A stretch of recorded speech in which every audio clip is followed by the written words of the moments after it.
The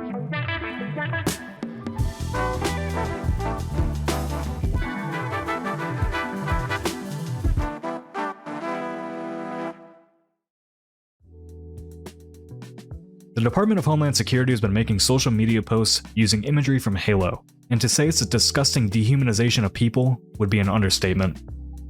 In the post on Twitter, the DHS describes immigrants as the Flood that needs to be destroyed. The Flood is the parasitic enemy featured in the Halo franchise that takes over host bodies and can only be eradicated completely by firing off a Halo ring, which wipes the galaxy clean of life. Unfortunately, as of this writing, Microsoft has yet to take a stand against the government using its own IP in this way. Marcus Leto, the co-creator of Halo, and Jamie Greisemer, who is one of the chief designers of the original Halo games, have though.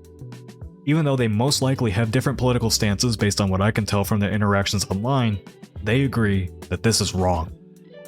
In an interview with Stephen Totilo from GameFile, Leto said it was abhorrent, and it really makes me sick seeing Halo co-opted like this. Greisemer, who isn't exactly a fan of the left based on his post on Twitter, said, "Using Halo imagery in a call to destroy people because of their immigration status goes way too far and ought to offend every Halo fan, regardless of political orientation. I personally find it despicable.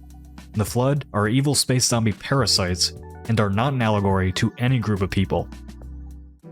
This isn't the first instance of ICE and DHS using a video game property to promote their propaganda either. Back in September, they used Pokemon, to which Nintendo told Polygon, "We are aware of a recent video posted by the Department of Homeland Security that includes imagery and language associated with our brand. Our company was not involved in the creation or distribution of this content, and permission was not granted for the use of our intellectual property." What's truly telling about all this, though, is how the crowd that is always raging about how politics shouldn't be in games are cheering this on. They seem to not understand, or not care about, the difference between a private company running a politically adjacent event to support a cause their employees, the people who made the game you're playing, believe in, and the government straight up co-opting a media property to push its own propaganda. I don't think I need to explain to you why this is a slippery slope to go down, but having just covered how EA is selling out to Saudi Arabia and Jared Kushner, who is the son-in-law of President Trump, we're going down a dangerous path very quickly. The same people cheering this on will surely be left aghast when the government ends up trying to decide what games you can play, what games can be made, and who can make them.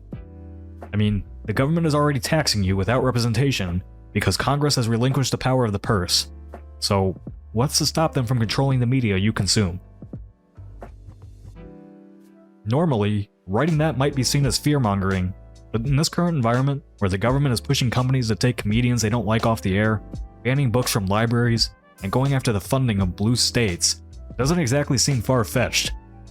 Considering that the vast majority of the games industry, as with any artistic industry, is more progressively aligned, seems like a matter of when at this rate.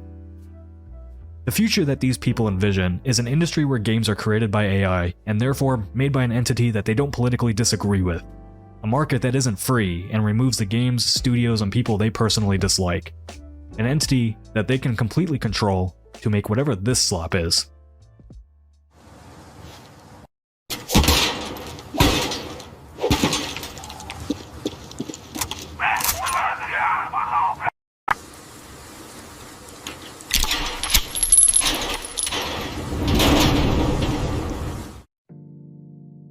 Companies are investing billions of dollars into AI, and people like Elon Musk are claiming that they'll be able to replace game creators with AI-developed games.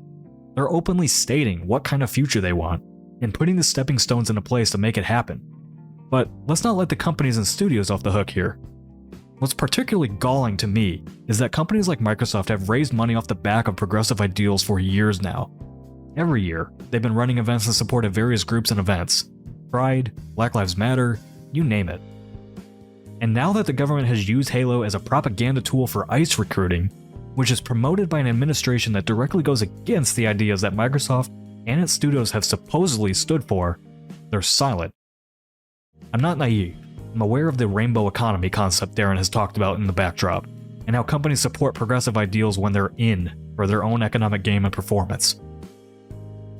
However, the people working at or under these companies have been loud about their support for things they believe in, and the silence right now is deafening. Whether it's fear of online pushback, Microsoft threatening to terminate jobs, whatever it is, It's troubling as fuck that there's not a visible and loud denunciation of the use of the Halo IP, or any IP, in this way. It's damning that people and companies are willing to raise money off the backs of the people who support them, but when their employees are targeted by mobs led by ambulance-chasing YouTubers, they're nowhere to be found. When the government uses their IPs to push a message of hate and division as the companies themselves promote unity, they're letting it go unchallenged. Microsoft and Nintendo are massive companies. If they wanted to push back on this, they would. Industry professionals give big speeches at award events that gain millions of views.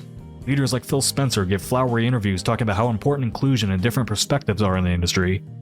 So, where's the collective action? Where's the pushback?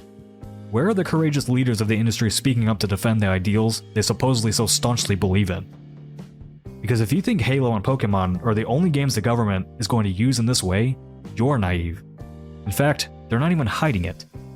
In an email response to independent games reporter Alyssa McConaughey, the government openly states they're going to use any medium they can to get their messaging across, including more of your favorite IPs, and I'm going to assume they'll be doing so without permission from those IP holders.